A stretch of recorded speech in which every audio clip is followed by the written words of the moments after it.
اپنی محنت کا پل نہیں دے سکے، یہ سودی معیشت کو ختم نہیں کر سکے، یہ آپیہ بہن کو واپس نہیں لا سکے، یہ کشمیر کے آزادی کے لیے کچھ نہیں کر سکے۔ انہوں نے ایک کام کیا، اپنے بینک بیلنس میں اضافہ کیا، اپنی شوگر ملز میں اضافہ کیا، نئے نئے لائسنس لیے، اور پی ڈی ایم کی حکومت کا کارنامہ ہے کہ نیب کے تمام دفاتر سے اپنے کیسز صاف کروائیں اور اپنا معاملہ ٹھیک کیا۔ لیکن شرم کی بات یہ ہے کہ آپ کے نیب کے اختیارات نے، نیب ایک احتساب کا ادارہ ہے جس کا بنیادی مقصد کرپشن ختم کرنا ہے، لیکن پی ڈی ایم کے آنے کے بعد اس پر پابندی لگی کہ 50 کروڑ تک کوئی کرپشن کرے اس پر نیب ہاتھ نہیں اٹھا سکتا ہے۔ 50 کروڑ تک کوئی چوری کرے آپ اس کو نہیں پکڑ سکتے ہیں۔ تو 50 کروڑ تک چوری کرنا اس حکومت نے اپنے لیے جائز قرار دیا ہے، اور یہی وجہ ہے کہ جاتے جاتے انہوں نے کربوں پاکستانیوں کی امانتیں ترقیاتی فنڈ کے نام پر اپنے ممبران کو جاری کیے۔ انہوں نے قبائلی علاقوں کے ساتھ وعدہ پورا نہیں کیا، انہوں نے کراچی کا وعدہ پورا نہیں کیا، انہوں نے گوادر والوں کے ساتھ وعدہ پورا نہیں کیا، اور سب سے بڑی بات یہی ہے کہ انہوں نے اللہ اور رسول کے ساتھ جنگ کا اعلان کیا سودی نظام یہاں مسلط کرتے ہوئے۔ انہوں نے تو سپریم کورٹ کے ایک آسان آرڈر کہ اردو کو سرکاری زبان بنایا جائے اس پر بھی عمل نہیں کیا۔ تو انہوں نے کیا کیا؟ انہوں نے ظلم کیا، انہوں نے کرپشن کیا، انہوں نے جبر کیا، انہوں نے بدامنی میں اضافہ کیا، انہوں نے بے روزگاری میں اضافہ کیا، انہوں نے بجلی بلوں میں اضافہ کیا، انہوں نے گیس کی قیمتوں میں اضافہ کیا، انہوں نے دوائی کی قیمتوں میں اضافہ کیا، انہوں نے بچوں کے لیے جو دودھ کا بوتل ہے وہ بھی اتنا مہنگا کیا کہ اس بوتل میں دوبارہ دودھ ڈالنا بھی مشکل بنایا۔ تو میں آپ سے یہی پوچھنے آیا ہوں کہ کرنا کیا ہے؟ رونا دھونا مسائل کا علاج نہیں ہے۔ آپ کے ساتھ ایک طاقت موجود ہے، اور وہ طاقت ووٹ کی طاقت ہے۔ ان لوگوں کا احتساب نہ عدالت کر سکتی ہے، نہ نیب کر سکتے ہیں۔ یہ نسل در نسل ظالم جاگیردار، یہ نسل در نسل کرب سرمایہ دار، یہ نسل در نسل امریکہ کے وفادار، یہ نسل در نسل لینڈ مافیا، ڈرگ مافیا کی دولت کی بنیاد پر سیاست کرنے والے۔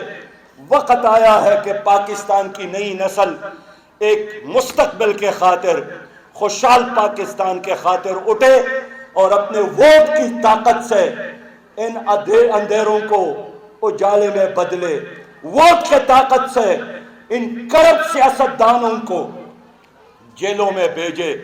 اس دن بلاول صاحب نے اسمبلی میں فرمایا، کیا کہا بلاول صاحب نے؟ اپنے بڑوں سے ریکویسٹ کی۔ بڑے وہ کس کو کہتے ہیں؟ پوری قوم جانتی ہے کہ میرے اور مریم کے لیے آئندہ 30 سالوں تک سیاست کرنے کے لیے ماحول بنا لے۔ اس کا مطلب یہی ہے کہ آئندہ 30 سال بھی کوئی بلاول ہی ہوگا، آپ کا کوئی باہر نہیں جائے گا، مریم ہی ہوگی۔ میرا غریب کے بیٹے اور غریب کی بیٹی مریم وہ کبھی نہیں جائے گی۔ میں ایسا نظام نہیں مانتا ہوں جہاں اسمبلیوں میں کوئی غریب نہیں جا سکے، جہاں اسمبلیوں میں کوئی غریب ماں کا بیٹا اور بیٹی نہیں جا سکے۔ ہم نے اس نظام کو بدلنا ہے۔ یہ سیاسی دہشت گرد ہے، یہ معاشی دہشت گرد ہے، ان کی وجہ سے اس ملک میں مسلح دہشت گردی ہے۔ اس ملک کو انہوں نے دنیا کے لیے ایک تماشا بنایا ہے۔ روز دھماکے ہوتے ہیں، روز خودکش حملے ہوتے ہیں۔ ان کو شرم نہیں آئی کہ انہوں نے اپنے آخری دنوں میں باجوڑ کے شہداء کا تذکرہ نہیں کیا۔ انہوں نے اپنے آخری اجلاس میں یونان کے ساحل اور سمندر میں ڈوبنے والے ہمارے 300 وہ بچوں کا تذکرہ نہیں کیا جو رزق حلال کی تلاش میں پاکستان چھوڑنے پر مجبور تھے، انہوں نے اپنے کارنامے بیان کیے، تو بتایا جائے نا کہ کیا کارنامہ آپ لوگوں نے کیا ہے سوائے بد امنی کا، بے روزگاری کا اور مہنگائی کا۔ اس لیے بہنوں اور بیٹیوں، آپ سے میں دستبستہ عرض کرتا ہوں کہ ان لوگوں کا مزید انتظار نہ کرے، ان لوگوں کو مزید کھیلنے نہ دے۔ اب آپ لوگ آگے بڑھے اور ووٹ کی طاقت سے ان لوگوں کا محاسبہ کرے۔ اس ملک میں اور کیا رہ گیا ہے سوائے غریب کے لیے رونے کا اور مالداروں کے لیے خوش رہنے کا۔ اس دن آخری ایک اجلاس ہوا کابینہ کا، پھر انہوں نے فوٹوگرافی کی، میں نے دیکھا کہ اکثریت وزراء نے بڑے بڑے کوٹ پہنے تھے۔ طارق سلیم، اکثریت وزراء نے بڑے بڑے کوٹ پہنے تھے اس شدید گرمی میں، جولائی اور اگست کے مہینے میں۔ اس سے مجھے پتہ چلا کہ یہ ہمارے وہ وزراء ہیں جن کو شدید گرمی میں شدید سردی لگتی ہے، اور جن کو شدید سردی میں بہت زیادہ گرمی لگتی ہے، اس لیے کہ مال مفت اور دل بے رحم۔ آپ کے پیسوں سے چلنے والی ایئر کنڈیشنز گاڑیاں، جہازیں، بنگلے، عیش اور عشرت، اب کون کرے گا اس کا احتساب؟ میری یہی مائیں، بیٹیاں اور بیٹے کریں گے۔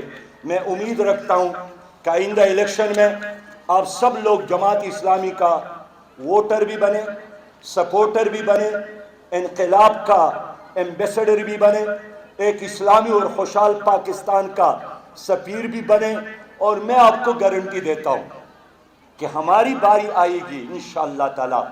اب اس ملک میں اسلامی انقلاب نے آنا ہے، اب ان اندھیروں نے ختم ہونا ہے۔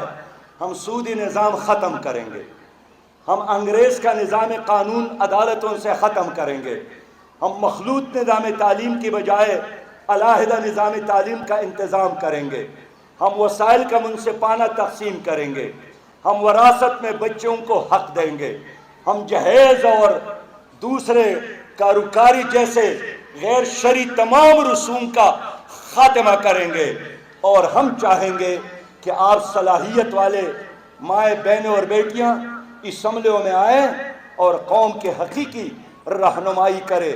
اس عظیم ایجنڈے پر عمل درآمد کے لیے اسلام آباد کے بیٹیوں سے میں امید رکھتا ہوں آپ لوگوں سے بات کرے۔ ہمیں KPK میں موقع ملا، ہم نے ڈیلیور کیا۔ آپ چاہتے ہیں کہ کرپشن فری پاکستان ہو تو کرپشن فری جماعت اسلامی ہے۔ اگر آپ چاہتے ہیں کہ جمہوری پاکستان ہو تو جمہوری جماعت اسلامی ہے۔ اگر آپ چاہتے ہیں کہ کشمیر کو آزادی ملے، یہ کام جماعت اسلامی کر سکتی ہے۔ اگر آپ چاہتے ہیں آپ یا بہن واپس آ جائے، یہ کام جماعت اسلامی کر سکتی ہے۔ اگر آپ چاہتے ہیں کہ مزدور ترقی کرے، کاشتکار ترقی کرے، دہقان ترقی کرے، تاجر ترقی کرے، عام پاکستانی ترقی کرے، تو عام پاکستانیوں کی جماعت صرف اور صرف جماعت اسلامی ہے۔